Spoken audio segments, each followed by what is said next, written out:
the first thing you really want to do is just feather out the edge a little bit. And I can hand sand this. Again, you can use the same Dremel tool that I was doing. And if it's chipped and broken, then you want to try to feather the edge out first. That would be the first thing you start off, is to feather out the edge and just. And I use a real heavy grit, like an 80 grit. This is a 36 grit, as a matter of fact. And just sort of V it out again, just like the Dremel tool.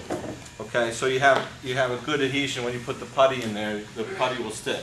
They make 3 different hardeners actually for the auto body putty. They make a red one, and if it's a dark colored gel coat, I don't mind using a red. But if I got to cover a red putty, I have to put a lot more putty on there. And sometimes when you try to sand and buff that out, you'll see that red putty through the gel coat.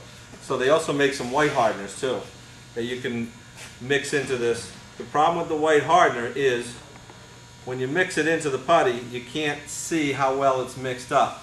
With a red, you can see it mixed up when you got a good mix.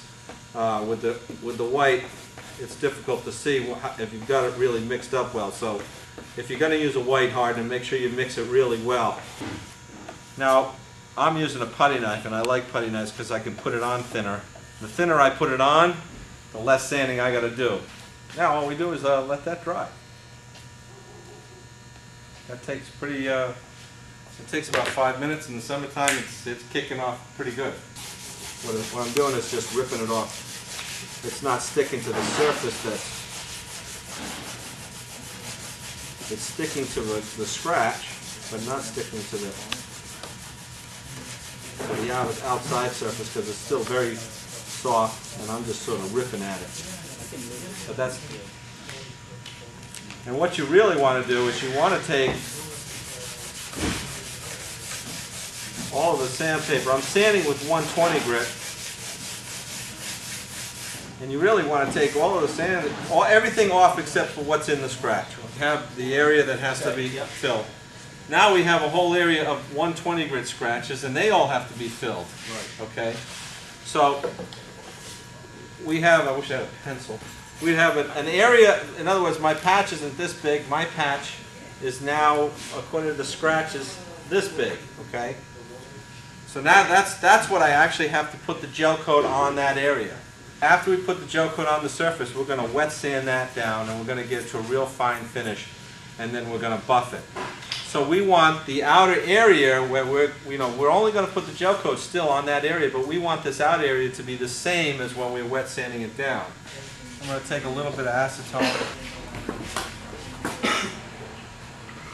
Just basic wipe down.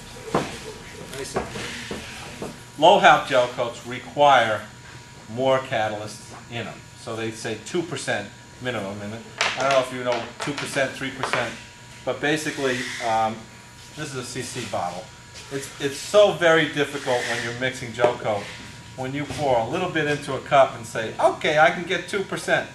I like these because at least I have some sort of calculation with a capful.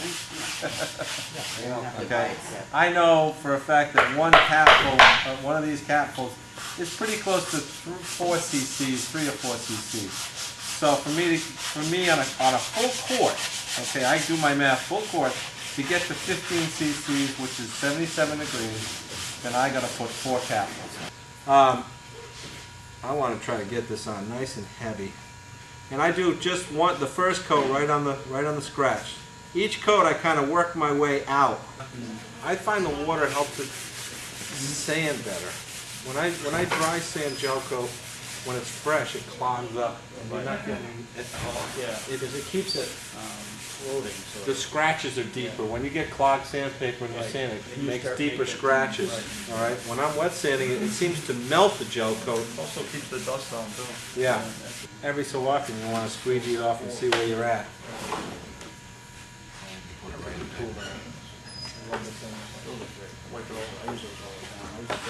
Usually I'll start off with a rough rubbing compound.